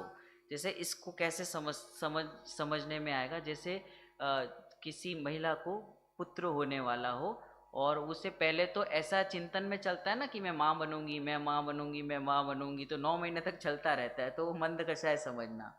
और जब वो बच्चा एक्चुअल में वो हॉस्पिटल से उसके हाथ में आता है ना, तब उसे कुछ सोचना नहीं पड़ता, तब उसे वो ऐसा नहीं सोचती कि मैं माँ बन गई, बस उसे ऐसा लगता है मैं माँ हूँ। ख्याल में आ रहा है? उसे ऐसा लगता है मैं माँ हूँ। जब आप पिता बने होंगे पहली बार, तो ऐसा जब न्यूज़ मिला कि पुत्र हुआ या पुत्री हुई, तो आपने सोचा नहीं कुछ, क्योंकि सोचेंगे ना तो फिर वो उसमें जाएगा, फर्स्ट सेकंड क्वाड्रेंट में। लगा आपको कि मैं पिता हूँ, उस दिन के बाद आज तक आपको वापस से विचार करने की जरूरत नहीं पड़ी। ख्याल में आ रहा है कि नहीं? लग गया ना मैं पिता हूं, तो हाँ फल प्राप्त हो गया। तो इसी तरीके से मोह की मनता में थोड़ी मशक्कत चलती है, प्रोसेस है। तो ऐसा लगते लगते लगते ऐसा करते करते करते शुद्ध उपयोग में जब उसकी वो जो भाव चल रहे हैं ना, मैं शुद्ध हूँ, मैं बुद्ध हूँ, मैं त्रिकाल हूँ, ऐसा जो भाव है उसके प्रति जो भाव चल रहा था ना, ये कषाय की मनता वाला उत्कृष्ट लेवल की कषाय की मनता है, वहां से उसकी एकत्व, ममत्व, कर्तृत्व, भोक्तत्व बुद्धि छूटती है। विकल्प से निर्विकल्प हुआ ऐसा नहीं है, विकल्प टूटा और निर्विकल्प हुआ ऐसा है वो। क्योंकि हम ऐसा मानते हैं कि ऐसा करते करते अचानक से झटका लग के इधर आ जाएगा, ऐसा नहीं होगा। वो जो भाव चल रहे हैं उससे भी एकत्व, ममत्व, कर्तृत्व, भोक्तत्व बुद्धि छूट जाएगी। और ये जीव सिर्फ स्वयं में बस હું છું એવો વિચાર પણ નહીં, હું છું એવું લાગે, એવું भाव भाषण, बस वो अंदर से रोमांच होने लगता है जब ये प्रोसेस होती है। टोडरमल जी साहब की भाषा है। एक पुस्तक का नाम कहूँगा, कल कहा था मूलाचार, अध्यात्म संदेश नाम से गुरुदेव श्री के प्रवचन है रहस्यपूर्ण चिट्ठी पे, रहस्यपूर्ण चिट्ठी पे अध्यात्म संदेश। आप लाइब्रेरी में जाएंगे ना, वो जो अपने भैया बैठते हैं उनके पीछे ही है, ऑरेंज कलर की बुक है, 2-3 कॉपी है वहाँ पर, आप ज़रूर पढ़ना उसको। तो वो जब ये प्रोसेस चलती है ना, आनंद तरंगे उठती है। अब ये जब आनंद तरंगे उठती है, ये है तो विकल्प, अभी भी विकल्प दशा में है, पर ये जब आनंद तरंगे उठती हैं तो ये कोई पहले जो राग हो रहा था उस टाइप की नहीं, अलग टाइप की है। लेकिन कोई जीव इसी में अटक जाए तो फिर उसे सम्यक दर्शन नहीं होगा। रोमांच होता है ऐसे वेद विज्ञान से, फिर भी उस रोमांच में वो अटकता नहीं है। उस रोमांच से भी वो जो भाव चल रहे उससे भी वो भेद विज्ञान करता हुआ कि मैं इससे भी द्रव्य कर्म, भाव कर्म, नौ कर्म से भी जुदा, उस भाव से भी, उस भाव कर्म से भी क्या कर लेता है, वो एकत्व, ममत्व, कर्तृत्व बुद्धि छोड़ के जैसे ही विकल्प, उस संबंधी जो भाव थे, मतलब उस संबंधी जो अज्ञान था, वो जो विकल्पों के प्रति लगाव था, वो लगाव टूटते ही चिन्मात्र स्वरूप भासने लगता है और वो भासता रहता है। बस इस अवस्था का नाम निर्विकल्प दशा है। ख्याल में आया? अब आप गुरुदेव श्री का कोई भी प्रवचन सुनना, ये चौथे क्वाड्रेंट से सुनना, वो ऐसा कभी नहीं कहेंगे कि ऐसा चिंतन चले, ये चाले, पर એવું થાય નહીં, એ તો બારમાં થયા કરે, ચિંતના ચાલે, શુભ ભાવ અશુભ ભાવ બધું થાય, પણ એનાથી કાંઈ ધર્મ નથી એવું वो ऐसा बोल रहे हैं। मतलब ऐसा लगाओ, ऐसा फील करो कि उससे धर्म नहीं होगा, ये थाय खरा पण एनाथी धर्म ना थाय। तो कहाँ से बात कर रहे हैं? चौथे क्वाड्रेंट से। समझ में आया? क्लियर हुआ? फिर भी कोई प्रश्न हो तो इस पर हम बाद में भी चर्चा करेंगे, बट इतना ख्याल में आया कि नहीं आया? है ना गजब की विद्या। अगर ये बहुत मेहनत लगेगी इसको समझने में, मैंने भी काफ़ी मेहनत की है इस पर। फिर मुझे गुरुदेव श्री के एक भी प्रवचन ऐसे नहीं जो नहीं समझ में आते, क्योंकि मैं भी अभी चौथे से ही सुनता हूँ, है ना। भले वो मन जाता है बार बार कि यार थोड़ा तो कुछ तो चिंतन चलना चाहिए, नहीं नहीं नहीं, ना बोला है ना कि चौथे से ही सुनना है, चौथे से ही बोलना है, चौथे में ही रह के करना है, जो करना है यहीं से करना है। अब मैं पहले दूसरे में जाऊंगा ही नहीं, था है खरा, और उसमें बैठूंगा नहीं, मेरा उपयोग उधर जाएगा ही नहीं। वो जो होता है बाहर में होने दो, लेकिन मैं बैठा इधर ही हूँ, कहाँ पर? चौथे में। हूँ बोली सकतो नहीं, हूँ करी सकतो नहीं એવું लागे, विचार तक नहीं। वो विचार भी चल रहा है, आने दो, आता है तो ठीक है, नहीं आता है तो उसकी मर्जी। मैं तो बस उसको देखता रहता हूँ। मुझे तो लग रहा है कि ये विकल्प भी मुझे सुखी नहीं कर सकता। ख्याल में आ रहा है कि नहीं आ रहा है? तो चौथे में ही बैठे रहना तो चौथा आ जाएगा। ख्याल में आ रहा है कि नहीं आ रहा है? देखो अरे समय हो गया। एक अरे नहीं नहीं नहीं, नहीं। एक बहुत अच्छी, क्योंकि इससे रिलेटेड है वो, कि ज्ञानी जीव कैसे रहता है, उसमें एक बहुत अच्छी लाइन से मैं बोलूँ थोड़ा समय पंडित जी। हाँ, क्या था वो? बहुत अच्छी भक्ति है। हाँ मिल गया। ज्ञानी का धन ज्ञानी जगत में, ज्ञानी का धन ज्ञान। अब आप है ना दूसरे से मत सुनना, क्योंकि वो कषाय मंद होगी ना तो राग अच्छा लगेगा, आवाज़ें अच्छी लगेंगी, वो लगेगा। चौथे में बैठ के सुनना मज़ा आएगा, नहीं तो फिर वो राग को ही पकड़ेगा। फिर वो आवाज़ें अच्छी लगती है, किसने बनाया, कैसे है, वो सब आएगा। हालांकि बहुत पुराने कवि हुए, थोड़ा सा क्लासिकल है। ज्ञानी का धन ज्ञानी जगत में, ज्ञानी का धन ज्ञान, ज्ञानी का धन ज्ञानी जगत में, ज्ञानी का धन ज्ञान। पाप निभाए पुण्य निभाए, पाप निभाए पुण्य निभाए, नित्य निरंजने रूप सुहाए, नित्य निरंजने रूप सुहाए। चक्रवर्ती की संपदा भी, चक्रवर्ती की संपदा भी, मिले तो धूल समान। ज्ञानी का धन ज्ञानी जगत में, ज्ञानी का धन ज्ञान। इसमें तो और भी पैराग्राफ है, मैं 2 ही पैराग्राफ लूंगा। ज्ञान कितना, ये जो गाता है ना भाई, ज्ञान ही सर्व समाधान कारण है। ज्ञान होगा तो मुझे सब कुछ मंजूर है, और जहाँ सच्चा ज्ञान नहीं है कुछ भी मंजूर नहीं है, चाहे वो चक्रवर्ती की संपदा क्यों ना मिल जाए। ज्ञानी बिना तो स्वर्ग भला है, ज्ञानी बिना तो स्वर्ग भला है। ज्ञान हो तो नरक भला है, ज्ञान हो तो नरक भला है।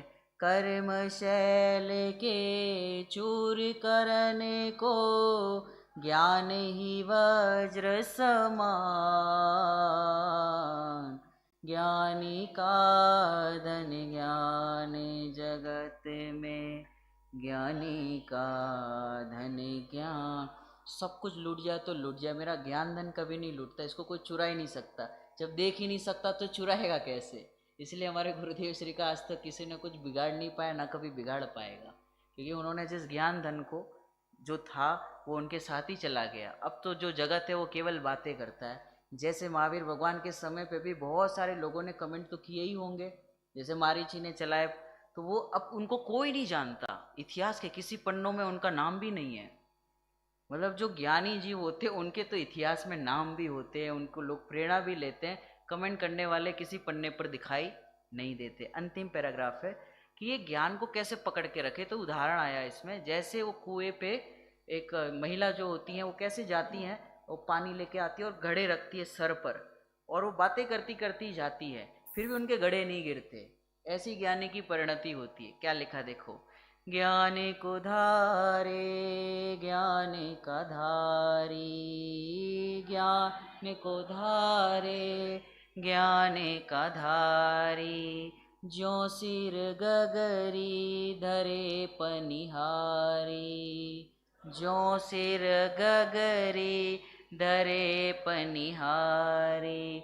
चंचल चाले करे बहु बातें, चंचल चाले करे बहु बातें। चंद्र गगरी पर ध्यान, ज्ञानी का धन ज्ञान जगत में, ज्ञानी का धन ज्ञान। ज्ञानी का धन ज्ञान है, और मेरा भी वही है, बस मैं उस चीज़ का एहसास नहीं करता। तो मैं भी अपने उस ज्ञान स्वभाव को पहचानूं, चौथे में ही बैठा रहूँगा, और चौथे से आगे निकलता हुआ सिद्ध शिला में जाके विराजमान होऊंगा। ऐसी पूर्ण श्रद्धा रखना चाहिए कि ऐसा ही है, ये नहीं होगा तो और क्या होगा, इसके सिवा मैं कुछ बन ही नहीं सकता। मैं भगवान के सिवा कुछ बनने के लिए ना तो पैदा हुआ हूँ, और मैं बस इसीलिए हूँ क्योंकि मैं ज्ञान वाला हूँ, तो ज्ञानवान ही रहूँगा। ऐसी श्रद्धा हम सब करें।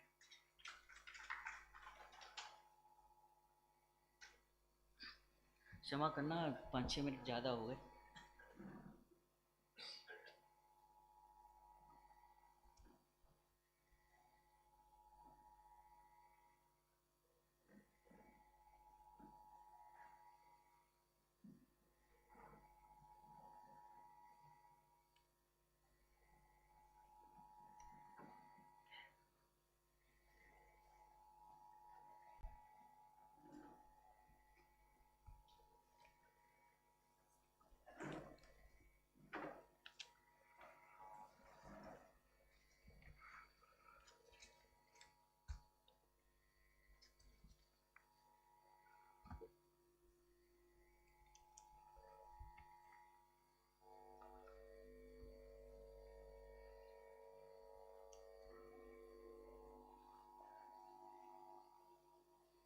ओम नमो सिद्धेभ्य जय श्री ओम नमो सिद्धेभ्य ओम नमो सिद्धेभ्य। नमो अरिहंताणं नमो सिद्धाणं नमो आर्याणं नमो उवज्जायाणं नमो लोये सवसावुनि।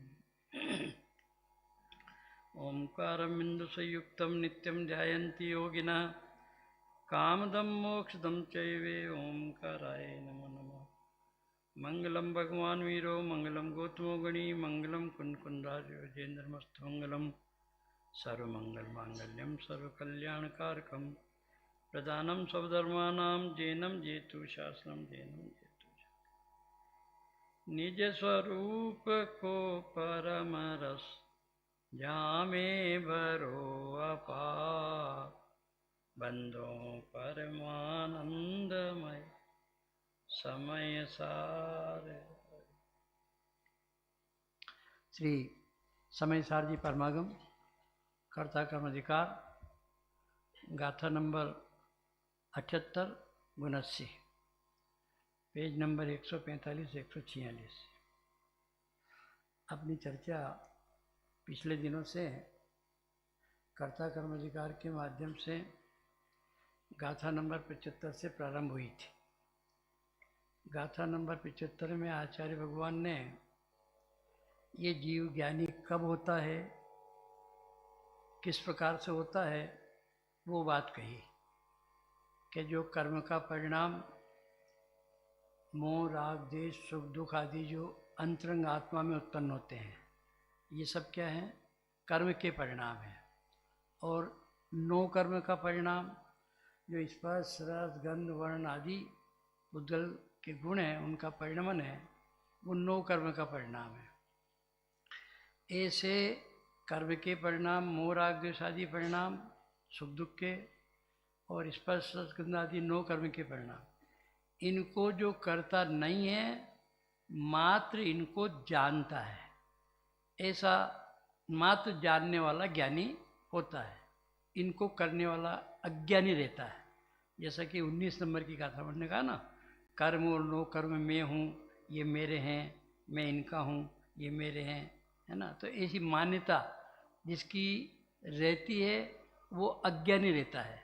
और जो इनको हैं तो उनकी सत्ता है, वो भी द्रव्य है, उनका भी अस्तित्व है, पर है उनका भले ही संयोग हो और संयोगों के निमित्त से संयोगी भाव भी हो, इतना होने पर भी जो अपने आत्मा के यथार्थ स्वरूप को जानता है कि मेरा आत्मा तो एकमात्र ज्ञायक अर्थात ज्ञान करने वाला ही है, जानने वाला ही है, इन सबका करने वाला किसी भी कीमत में नहीं है। इसी बात को, इसी 75 नंबर की गाथा को आचार्य भगवान ने 4 गाथाओं के माध्यम से स्पष्ट किया। पहली गाथा 76 नंबर की में उन्होंने कहा कि ये पर द्रव्य का कर्ता, पर द्रव्य में मतलब उद्गल द्रव्य, कर्म कहो, जड़ द्रव्य कहो, जो भी कहो, जो आत्मा से भिन्न है, जो अपनी आत्मा से भिन्न है, वे सारे पर द्रव्य उनका किसी भी प्रकार से अपना जानने वाला आत्मा, ज्ञान स्वभावी आत्मा, उनका कुछ करता नहीं है, कभी भी। न पहले करता था, न अभी करता है, न भविष्य में करेगा। अज्ञानी जीव भूतकाल में कर्ता बनता था, कर्ता मानता था अपने आप को। उस मान्यता से, उसका एकत्व होने के कारण से, शीतल भाई, उस अज्ञानी जीव की उस मान्यता से, एकत्व होने के कारण से, ममत्व होने के कारण से, जो ऐसा मानता है कि ये पर द्रव्य मेरे हैं, मैं इनका कर सकता हूँ, ऐसी जो उसकी मान्यता थी, उस मान्यता के कारण से जिनवाणी में उस अज्ञानी जीव को अज्ञानमय भावों का कर्ता कहा है। परंतु वास्तव में इतना कहने पर भी वो परद्रव्यों का कर कुछ सकता नहीं, ऐसा ये परद्रव्य की पृथकता की बात है। 77 नंबर की गाथा में भी क्या कहते थे कि वो कहते हैं कि जब ऐसे परद्रव्यों का भी जानने वाला आत्मा है, नितिन भाई, ऐसे परद्रव्यों का भी जानने वाला आत्मा है, परद्रव्यों का करने वाला नहीं है, तो जिन परद्रव्यों का जानने वाला आत्मा है, तो जो परद्रव्य जानने में आते हैं ऐसे परद्रव्य के जानने में आने रूप परिणाम आत्मा के, समझना कितनी सूक्ष्मता गाथा एक के बाद एक के बाद एक के बाद निरंतर बढ़ती जाती है। तो वो परद्रव्य का कर्ता नहीं, परद्रव्य का ज्ञाता है। अब परद्रव्य का ज्ञाता है तो परद्रव्य को जानने रूप परिणाम जो आत्मा में हो रहे हैं, तो वो जो आत्मा में परद्रव्य को जानने रूप परिणाम हो रहे हैं, उन परिणामों का भी आत्मा करता है कि ज्ञाता है। ये बात आई ना, बहु भांति निज परिणाम सब ज्ञानी पुरुष जाना करे, पर द्रव्य पर्यायो न प्रण में नहीं ग्रहे नहीं उपजे। कि वो ज्ञानी पुरुष ऐसे पर द्रव्य संबंधी अपनी आत्मा में पर रूप जो परिणाम होते हैं उनको भी जानता मात्र है, उनको भी करता नहीं है। थोड़ा सा सरल करते हैं, बहुत सरल उदाहरण में अपनी चर्चा होगी पहले उसकी, कि कांच में अग्नि है ना, तो कांच अग्नि का करता है नहीं कि नहीं है ना, वो तो कांच मात्र अग्नि को प्रतिबिंबित करता है। तो जिस समय कांच की पर्याय में अग्नि प्रतिबिंबित हो रही है उस समय कांच अपने कांच रूप गुणों के परिणमन का करता है कि अग्नि रूप परिणमन का करता है, प्रतिबिंबित कर रहा है अग्नि को, है ना। कहने में ये आ रहा ना ये अग्नि की पर्याय कांच की पर्याय है वर्तमान अभी तो, क्योंकि कांच में हमको अग्नि दिखाई दे रही है। परंतु जिस समय अग्नि कांच में प्रतिबिंबित हो रही है उसी समय वो कांच अपने ज्ञान अपने स्पर्श आदि गुणों के परिणमन का करता है कि उस अग्नि का करता है उस समय भी प्रतिबिंबित करते हुए। ऐसे आत्मा की वर्तमान पर्याय में कर्मोदय के निमित्त से पर पे दृष्टि देने के कारण, अपने स्वरूप की भूल के कारण, तीन बातें विपुल भाई, कितनी बातें? अपने स्वरूप की भूल के कारण, कर्मोदय के कारण, कर्म का उदय है ना, कर्म जो पूर्व में बांधा था वो तो उदय में आएगा। अभी आसव अधिकार के अंदर कितनी बढ़िया बात चल रही थी कि ज्ञानी को भी कर्मोदय जनित आश्रव परिणाम होते हैं जो उसने पूर्व में बांधे थे, परंतु वो आश्रव परिणाम भी ज्ञानी का कुछ नहीं कर सकते। क्यों नहीं कर सकते? कि वो पूर्व में बांधे थे, जब तक उदय में नहीं आए ना तब तक तो पृथ्वी के ढेले के समान है। क्या वो आश्रव परिणाम जो उदय में नहीं आए, सत्ता में थे बंधे हुए हैं, सब उदय में आएंगे, है ना। तो जब तक उदय में नहीं आएंगे तब तक तो वो अपना कुछ कर सकते ही नहीं।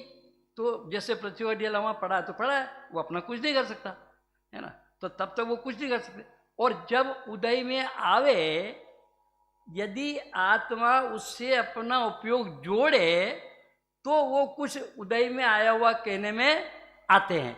और यदि आत्मा उससे अपना उपयोग उदय में भी आवे और अपना उपयोग भी नहीं जोड़े तो वो कर्म ने हमारा क्या किया, समझ नहीं बात। तो इसी प्रकार से वो कांच की पर्याय जिसमें अग्नि दिखाई दे रही है, तो प्रथम तो अग्नि कांच में है ही नहीं। अब वो कांच में दिखाई दे रही है तो भी कांच तो अग्नि प्रतिबिंबित करते समय कांच रूप ही है, अग्नि रूप है ही नहीं, इसलिए वो कांच उस अग्नि का कर्ता नहीं है। इसी प्रकार से आत्मा में कर्मोदय के निमित्त से, पर पे दृष्टि जाने के निमित्त से, अपने स्वभाव को स्वरूप को भूलने के कारण जो पर पे दृष्टि होती है, जो रागादि परिणाम उन द्रव्यों के रूप होते हैं, वो परिणाम उन अपने परिणाम की बात है वो आत्मा के। तो जो जिस समय आत्मा उन द्रव्यों को जान रहा है और वो उपयोग उससे जुड़ रहा है और उसकी पर्याय में ऐसे रागादि परिणाम हो रहे हैं, उन रागादि परिणामों का भी जो अनेक प्रकार के हैं, आत्मा उनका जानने वाला है, करने वाला नहीं है। ये बात 77 नंबर की बात है। मुझे 78 की में क्या चली अपनी बात? 78 में ये चली कि ऐसे रागादि परिणाम जो आत्मा की पर्याय में हो रहे, उल्लास भाई समझ में आ रही ना बात? आत्मा की पर्याय में पहले तो पर द्रव्यों को जानने वाला आत्मा था, इतनी बात थी। दूसरी में अब वो रागादि परिणाम होते हैं, उन रागादि परिणामों का भी जानने वाला आत्मा है। अब तीसरी में 78 में कि वो रागादि परिणाम जो आत्मा की पर्याय में हो रहे हैं, उन रागादि परिणामों का फल क्या है? हर्ष विषाद सुख दुख। राग देश में पैदा होते हैं ना कसाई परिणाम, तो उनका फल सुख दुख है। तो वो ज्ञानी जीव की भूमिका में भी और अज्ञानी जीव की भूमिका में, दोनों की भूमिका में ऐसे रागादि परिणाम होते हैं। क्या कहा? ज्ञानी जीव की भूमिका में भी रागादि परिणाम होते हैं और अब जिसके जितनी कषाय का उदय है, जितनी कषाय सत्ता में है, उदय में आती है, उसके उदय में आने के अनुसार उसके ऐसे परिणाम होते हैं। अभी गुरुदेव ने बहुत बढ़िया खुलासा किया बुद्धिपूर्वक, अभी उसकी भी बात आई तो करेंगे। उसके भी 2 प्रकार से गुरुदेव ने खुलासा किया, बुद्धिपूर्वक अबुद्धिपूर्वक के 2 अर्थ होते हैं, करेंगे उसकी बात। अभी तो इतनी बात समझ लो कि अब वो जो रागादि परिणाम ज्ञानी जीव की भूमिका में हो रहे हैं, अज्ञानी जीव की भूमिका में हो रहे हैं, तो अज्ञानी जीव तो उन रागादि परिणामों का कर्ता बनता है, उनको अपना एकत्व मत स्थापित करता हुआ कर्तव्य भोक्तत्व बुद्धि रखता है, इसलिए उसके तो मिथ्यात्व के कारण से उसको पाप बंध हो। लेकिन ज्ञानी जीव की भूमिका में जो उन रागादि होते हुए परिणामों का भी ज्ञाता है, ये बात अपन ने 78 में की ना, वो उनका भी ज्ञाता ही है, 77 में ज्ञाता है। तो अब वो ज्ञानी जीव की भूमिका में वो रागादि परिणाम हो रहे हैं, अब हो तो रहे ना, तो हो रहे तो उसका फल भी होगा, उसका फल भी हर्ष विषाद सुख दुख ज्ञानी जीव को भी होता है। तो अब वो अज्ञानी जीव को उन रागादि के फल में हर्ष विषाद होता है, तो उससे उसकी तन्मय बुद्धि होने के कारण से वो उसका कर्ता भोक्ता भी है। इन ज्ञानी जीव की भूमिका में जो रागादि हो रहे हैं और उनके फल में जो हर्ष विषाद रूप परिणाम भी उसके हो रहे हैं, वो ज्ञानी जीव उनका भी ज्ञाता है, उनका भी कर्ता नहीं है। ये बात आपकी 78 नंबर की गाथा में हुई, यहाँ तक तो बात थी।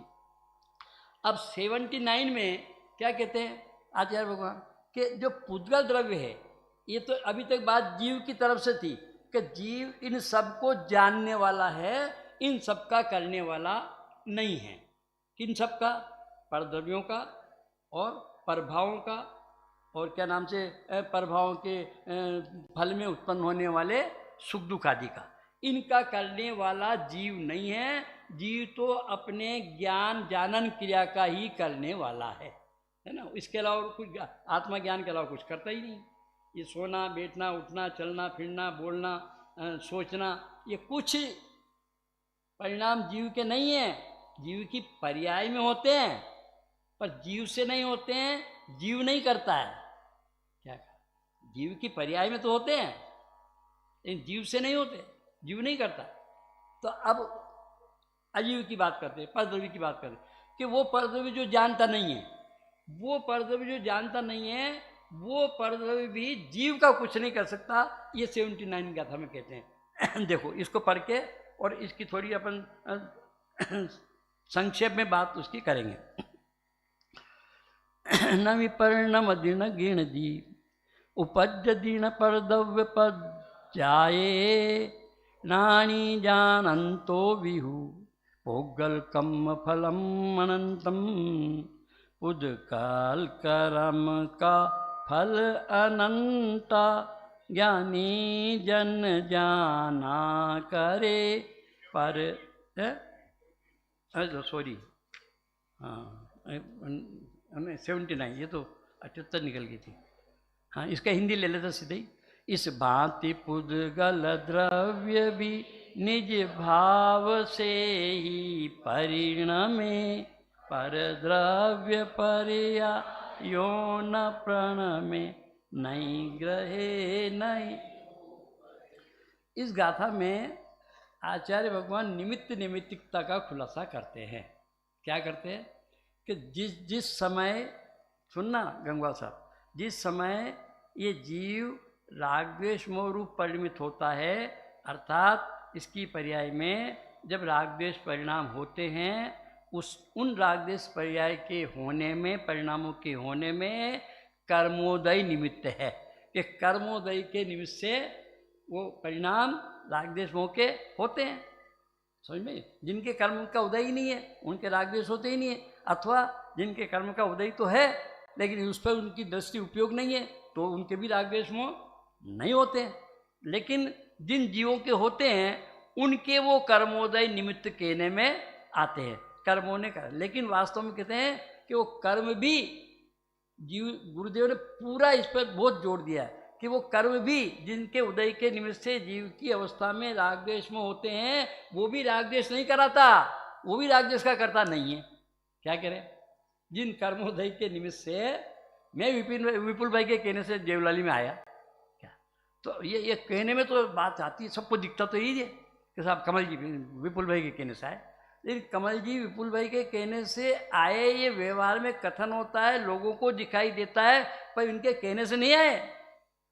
कमल जी तो अपनी अंदर में खुजली चल रही थी, मुझे देवलाली जाना है, मुझे देवलाली जाना है, तो अपनी उस योग्यता से आए, उसमें विपुल भाई ने कुछ नहीं किया। वो विपुल भाई ने कहा कि साहब कमल जी आप देवलाली आना, ये कहा, वो निमित्त तो बन गया, लेकिन विपुल भाई के करने से देवलाली आने का कार्य हुआ ऐसा नहीं। इसी प्रकार से वो कर्म, वो परद्रव्य, वो भी अपने गुण पर्याय रूप परिणमन करते हैं, वे भी जीव को, उनके निमित्त से भले जीव में राग द्वेष मोह आदि परिणाम उत्पन्न होते हैं, परंतु वे जीव को राग द्वेष नहीं कराते। जिस प्रकार से जीव परद्रव्यों का कुछ नहीं करता, उस प्रकार से वो परद्रव्य भी जीव का कुछ नहीं करते। ऐसे इस अंतिम 79 गाथा में ये इतनी सी बात है, और कोई ज़्यादा अंतर इनमें, उन चारों गाथाओं में इतनी सी बात। अब इसको थोड़ा सा अपन प्रैक्टिकल करते हैं अपने ऊपर। ये थोड़े 2-3 दिन से विवेक पंडित जी के संपर्क में आ गए ना हम भी, तो ये कह रहे सब प्रैक्टिकल भी होना चाहिए। अब सुनो, हाँ बराबर, दोनों द्रव्य की स्वतंत्रता बता दी। अब सुनो, अब हम लोग कौन हैं, अब वो शांति के साथ विचार भी करते जाना और समझते भी जाना। ये हम सब लोग कौन हैं, जीव है ना, हम सब जीव हैं। अरे अजीव तो नहीं है ना, शरीर तो नहीं है ना, मुर्दे तो नहीं है ना, है? जीव है, चैतन्य है, सदैव ज्ञान दर्शन चेतना से जागृत रहते है ना। शरीर का संयोग भी है, कर्मों का संयोग भी है, और उन कर्मों के निमित्त से जीव की पर्याय में राग द्वेष मोह आदि भाव कर्म भी होते हैं। हो गए ना, कितने हो गए, अपने अपने में विचार करना, हम सब कितने हो गए, 4 हो गए ना, 4 हो गए। भले संयोग नहीं है, शरीर कर्म का करता नहीं है, और कर्म रागादि भावों के करता नहीं है, यदि भी वो रागादि भाव कर्म के परिणाम है। क्या कहा, समझ आ रही बात कि नहीं आ रही है, समझना थोड़ी शांति के साथ। अब ये चारों स्वतंत्र है ना, जैसा अभी गंगवाल जी ने कहा कि दोनों की स्वतंत्रता दिखा दी, अपन तो चारों की स्वतंत्रता की बात कर रहे हैं। क्या ये चारों स्वतंत्र हैं। अब इन चारों में कौन किसका करता है, हम अनादिकाल से क्या मानते आ रहे हैं कि साहब मैंने बोला, मैं उठा, मैं चला, मैं खड़ा हुआ, मैं सोया, मैंने खाया, मैंने पिया, मैंने पूजन की, मैं ये सब मानते ही नहीं मानते। तो ये सब किसकी क्रिया है, शरीर के संयोग से। और शरीर की भी कहाँ है, शरीर तो जड़ द्रव्य है, यदि उसमें क्रियावर्ती शक्ति ना हो तो ये क्रियाएं भी संभव नहीं है। क्या जीव तो शरीर के चलने फिरने उठने की क्रियाओं को कराता ही नहीं, लेकिन पुद्गल में भी जो शरीर में भी जो उठने बैठने चलने की क्रियाएं हो रही है, हिलने डुलने की, वो उस क्रियावर्ती शक्ति के निमित्त से हो रही है? उसके अंदर क्रियावर्ती शक्ति, उसका वो कारण है। तो वास्तव में पुद्गल में भी जो हलन चलन, उठना बैठना, सोना चलना फिरना होता है, वो सब उसकी क्रियावर्ती शक्ति के कारण से होता है। उसमें जीव को निमित्त कहा जाता है कि साहब जीव है, तो इसका जो पहले जब हम पढ़ते थे बच्चे पाठशाला में, क्या तो उस समय हमको तो ऐसे ही बताते थे कि जो चलता है, फिरता है, खाता है, उठता है, बैठता है, उसे जीव कहते हैं। क्या फिर बाद में अपन दूसरा जो अभी अपने गुरुदेव के माध्यम से तत्व का उद्घाटन हुआ, तत्व का प्रचार प्रसार हुआ, थोड़ा अपने ज्ञान में आया, तब वो परिभाषाएं बदल गई कि जो जानता है, देखता है, सुख दुख का अनुभव करता है, उसे जीव कहते हैं। उसके पहले हमने वो जबलपुर से मोहनलाल गोयली की बात चलते थे, पुस्तकें वही पढ़ी थी, भारतीय विज्ञान वो है ना विद्वत परिषद दिल्ली से चलती थी, उसकी परीक्षाएं देते थे, तो उसमें यही आता था क्या, जो चलता फिरता है, उठता बैठता है, खाता है, उसको जीव कहते हैं। परंतु वास्तव में वो जीव चलता फिरता है क्या, जीव उठता बैठता है क्या? तो जीव और पुद्गल में क्रियावर्ती शक्ति होती है, उसके निमित्त से क्षेत्र से क्षेत्रांतर होते हैं। अन्यथा तो जीव का स्वभाव कैसा, विपुल भाई बता दो आपको, हमारे बाबू भाई कहा करते थे क्या, जीव का स्वभाव नाटक समय साल में लिखा है। अरे सुनो सुनो, समता रमता ऊर्ध्वता ज्ञायकता सुख भास वेदकता चैतन्यता, ये जीव तो क्या करता है, जीव का विलास क्या, जीव किस पे क्रिया करता है, समता रमता ऊर्ध्वता। समता, अभी कल एक प्रश्न भी चल रहा था शायद, वो समता वाला है ना। अभी मुझे ज़्यादा उसकी भी नहीं करना है, हमने तो आ रहा था उस समय भी कमेंट करने की कोई बात नहीं कि जीव का समभाव है, समता भाव है क्या, तो वो समभाव समता भाव किस कारण से हैं? उसमें राग द्वेष मोह है, उनकी तीव्रता मनता तो है, वो तो विषमता है, लेकिन जीव का जो ज्ञान आनंद स्वभाव है वो सदा काल अनादि से अनंत काल तक एक रूप ही रहता है कि नहीं? ये है ना, एक रूप ज्ञान आनंद स्वभाव ही रूप ही रहता है, चाहे उसमें कितने ही पर द्रव्यों के निमित्त से, कर्मों के निमित्त से कितनी तीव्रता मनता और कैसे उनका परिणमन अनेक प्रकार से पर रूप पाया भी जाता है, परंतु वो जीव के उस समता स्वभाव में कभी अंतर नहीं आता। इसलिए जो पर्याय ऐसे समता स्वभाव जीव के सन्मुख होकर के अपना परिणमन करती है, वो पर्याय भी उस समता स्वभाव रूप संभाव रूप परिणमन कर जाती है।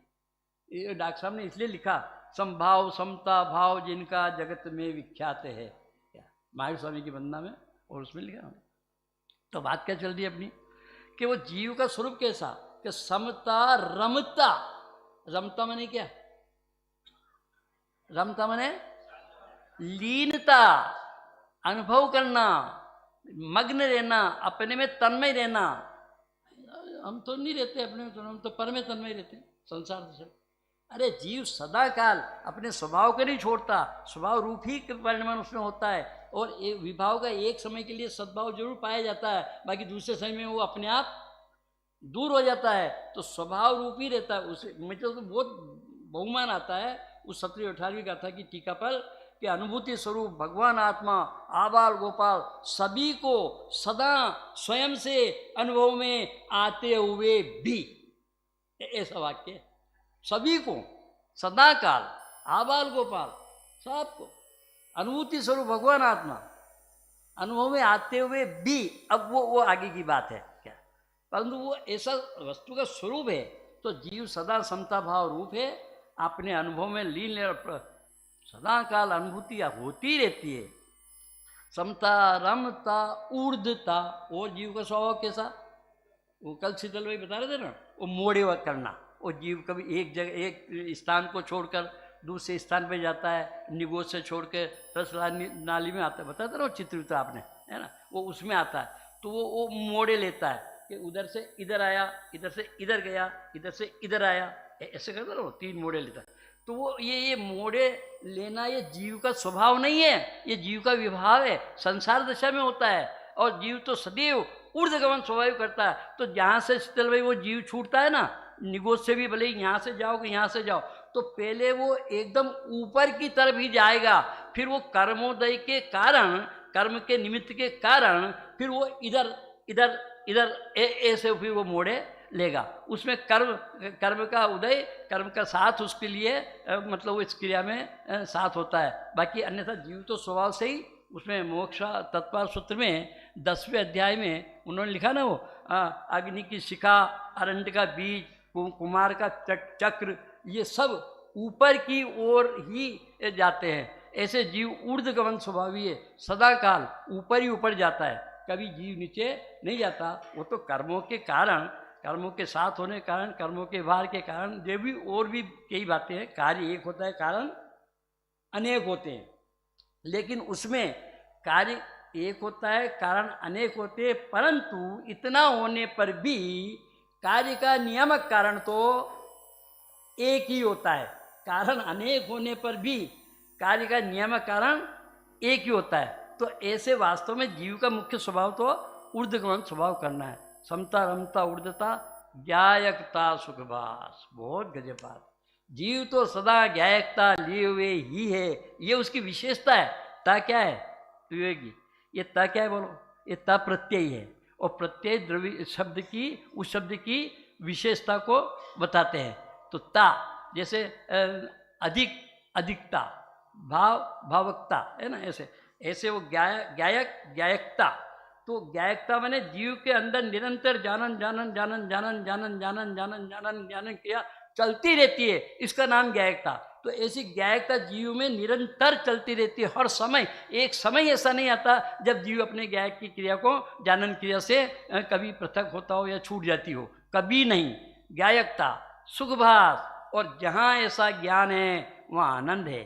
जैसे किताबों में तो क्या कि साहब जैसे क्रोध के साथ बैर है, क्या कहा, क्रोध के साथ बैर होता ही होता है, मिथ्यात्व के साथ राग देश है, होता ही होता है। जहाँ आपका मोह है, अभी चल रही थी ना चर्चा, मैं अभी मुझे बहुत मेरा विचार चल रहा था उस समय भी, क्या प्रवचन साल जी में वो कहा ना छठी गाथा में, वो साम्य भाव किस रूप है, मोक्षोभ विहीन है। तो मोह तो दर्शन मोहिनी कर्म के लिए कहा और वो शोभ राग देश मोह के लिए कहा, एक बात। दूसरी बात, वो दर्शन मोहिनी के लिए कहा ना, वो श्रद्धा गुण का विपरीत परिणमन दर्शन मोहिनी। तो श्रद्धा, बाबूजी का वाक्य है जुगल जी किशोर जी का, क्या कि श्रद्धा पूरे जीवन में एक बार ही करवट लेती है, या तो वो मिथ्यात्व रहेगी और यदि सम्यक हो जाएगी तो फिर शादी अनंत काल तक सम्यक की रहेगी एक बार। दूसरी बात, ज्ञान को साकार कहा है और श्रद्धा को निराकार कहा है, यदि भी दोनों अमूर्तिक आत्मा के गुण हैं। क्या इतनी सावधानी रखना, वो ज्ञान श्रद्धान दोनों अमूर्तिक आत्मा के गुण होने पर भी उस श्रद्धान को निराकार कहा है और ज्ञान को साकार कहा है। ये क्यों, ये भी सुनना, बात बहुत समझने की बात है उल्लास भाई। शायद आपने अगर कभी सुनी हो तो बहुत अच्छी बात है, नहीं सुनी हो तो सुन लो और यहाँ फीड कर लेना अपने कंप्यूटर। उल्लास भाई से कह रहा हूँ मैं, विपुल भाई से नहीं। मुझे कौन सी बात किससे कहना है ये अच्छी तरह से निर्णय है मुझे। चलो, वो श्रद्धा निराकार होती है, अमूर्तिक होती है, और ज्ञान साकार होता है। तो साहब वो तो दोनों अमूर्तिक आत्मा के गुण है ना, श्रद्धा भी अमूर्तिक आत्मा का गुण है, ज्ञान भी अमूर्तिक आत्मा का गुण है। फिर उस श्रद्धा को तो आप निराकार कह रहे हो और ज्ञान को आप साकार कह रहे हो, ऐसा क्यों? ऐसा हो सकता है क्या दिलीप भाई? अरे सुनो सुनो सुनो, मैंने कल कहा था ना कि अनुभव में अपेक्षा नहीं लगती है, अनुभव निरपेक्ष होता है। जब वस्तु का ऐसे दर्शन ज्ञान स्वाभाविक आत्मा का अनुभव होगा तो अमूर्तिक आत्मा का अनुभव ही निरपेक्ष होगा। लेकिन जब उसका कथन करेंगे, जब उसको जानेंगे, तो उसी वस्तु का कथन करेंगे, उसी वस्तु को जानेंगे, तो उसको उसके जो विशेष भेद प्रभेद पर्याय उनके माध्यम से जानेंगे। इसलिए अपेक्षा से उसको ज्ञान को साकार कहा है। यहाँ तक कि विवेक जी, केवल ज्ञानी के ज्ञान को भी साकारी कहा है। क्या? श्रद्धा को निराकार कहा है। शीतल भाई सुनी होगी ना, आप तो सब बहुत अभ्यासी हैं, अब आपसे क्या करें। केवल ज्ञानी के ज्ञान को भी साकार कहा है, जबकि भगवान आत्मा तो अमूर्तिक तत्व है, केवल ज्ञानी तो अमूर्तिक है, उनका केवल ज्ञान भी अमूर्तिक है, पर उसको साकार क्यों कहा? क्योंकि वो ज्ञान है ना सकल ज्ञेय है, तीन काल तीन लोक के समस्त भूतकाल के द्रव्यों की अनंत गुणों की अनंत पर्याय, भूतकाल की गुणों की पर्याय, वर्तमान की पर्याय, भविष्य की पर्याय, सबको एक साथ जानता है। ये सब भेद रूप ज्ञान, इसकी अपेक्षा से उसे साकार कहा है। ये तुम्हारा आकार प्रकार लंबाई चौड़ाई मोटाई इसकी अपेक्षा साकार नहीं कहा, मतलब मूर्तिक पने की अपेक्षा साकार नहीं कहा, उसको भेद प्रभेद की अपेक्षा से साकार कहा है। तो श्रद्धा में भेद नहीं पड़ता, श्रद्धा तो एक अभेद अखंड की ही होती है, निराकार। और ज्ञान में भेद पड़ता है, ज्ञान और ज्ञेय का। गुरुदेव ने वो सद्भूत अनुपचरित व्यवहार नहीं कहा है, मालूम है किसी को? सद्भूत अनुपचरित व्यवहार नहीं की क्या परिभाषा है? कल एक बहन आ रही थी मेरे पास, कह भी रही थी कि साहब ये व्यवहार नहीं कि कितने भेद हैं, क्या है, कैसे है, क्या? तो उसमें वो सद्भूत अनुपचरित व्यवहार नहीं क्या है?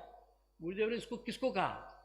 गुरुदेव के प्रवचन सुन लेना आप 11वीं गाथा के इस पर, कि वो सद्भूत उपचरित व्यवहार, सद्भूत अनुपचरित व्यवहार, क्या असद्भूत उपचरित व्यवहार और असद्भूत अनुपचरित। तो असद्भूत तो फिर भी आसानी से समझ में आ जाता। अभी गुरुदेव का तो ये सद्भूत असद्भूत व्यवहार नहीं का कथन भी बिल्कुल राजमल जी की टीका के आधार पर, पंचाध्याय की टीका के आधार पर है। कल छोटी क्या गुरुदेव का बहुत गजब का है, वो बहुत, मुझे कहना नहीं चाहिए, एक बार तो ऐसे पंडित जी विद्वान जो हमारे साथी हैं उनसे ही बात हुई, वो इसको स्वीकार ही नहीं करते।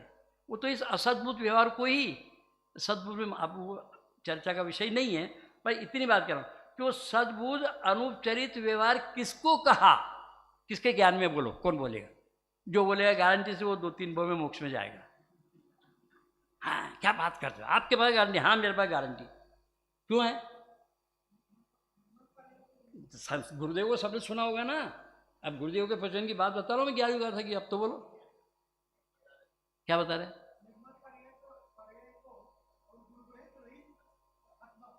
बाबूजी वो तो असद, वो तो क्या नाम से सद्बुद्ध में निर्मल पर्याय को लिया उन्हें, बराबर। निर्मल पर्याय नहीं, सॉरी, निर्मल पर्याय को तो असद्बुद्ध में लिया है उन्हें। क्या नाम से पर्याय को द्रव्य की नहीं कहा, इसलिए उस छठी गाथा में तो वो पर्यायों की अपेक्षा से भेद कराया, तो वो असद्बुद्ध की अपेक्षा से। और 7वीं गाथा में गुण भेदों की अपेक्षा से भेद विज्ञान कराया, तो गुण भेदों को सद्बुद्ध में लिया है, पर्याय भेद को असद्बुद्ध में लिया है। थोड़ा ध्यान से सुनना फिर दोबारा, है ना। अब थोड़ा बहुत सरल स्पष्ट है वो तो। नहीं, अप्रमत प्रमत तुम्हें एक ज्ञाय गुण, तो प्रमत और अप्रमत क्या है? पर्याय। तो वहाँ असद्बुद्ध की अपेक्षा से बात की। और फिर 7वीं गाथा में चारित्र दर्शन ज्ञान भी व्यवहार कहता ज्ञान के लिए ना, तो दर्शन ज्ञान चारित्र सब व्यवहार से कहने में आते हैं, तो ये व्यवहार से है। दर्शन आत्मा का व्यवहार से है गुण, ज्ञान गुण आत्मा का व्यवहार से है कि निश्चय से? निश्चय से ना। लेकिन फिर भी कुंदकुंद आचार्य कहने तो मानना पड़ेगा, है। हम और कोई कहता तो नहीं मानते, डॉक्टर साहब कहता तो नहीं मानते अपन, है। लेकिन वो कुंदकुंद आचार्य ने कहा चारित्र दर्शन ज्ञान भी व्यवहार कहता ज्ञान के, चारित्र नहीं दर्शन नहीं, नहीं ज्ञान ज्ञायक शुद्ध है ना। 7वीं। तो वो क्या है कि मुझे तो इतनी सी बात कहना, जो वाक्य आपको मैं सुनना चाह रहा था आप लोगों से, पर आप लोग ने कोई बोला ही नहीं। आप लोग बहुत सुनते हो गुरुदेव, इसलिए मुझे थोड़ा था कि आप लोग बोल दोगे कि ज्ञान ते आत्मा, ये सद्बुद्ध अनुचरित व्यवहार का कथन है। क्या कहा? ज्ञान ते आत्मा, क्या मतलब? कि ज्ञान से ही आत्मा है ना, इसमें क्या है? अरे ज्ञेय और ज्ञान का भेद पड़ गया इसमें है, इसलिए भेद गिने व्यवहार। जिसमें अध्यात्म में देखो, लोक व्यवहार में तो व्यवहार चलता है अधिकतर उपचरित। क्या कहा? लोक व्यवहार में व्यवहार कौन सा चलता है? उपचरित। जैसे इस मनुष्य शरीर को जीव कहना, जीव का ज्ञान कराना है, तो मनुष्य शरीर के माध्यम से क्या, ये मनुष्य जीव है, ये हाथी जीव है, ये घोड़ा जीव है। हाथी घोड़ा मनुष्य का जो दिखाई देता है वो जीव है क्या?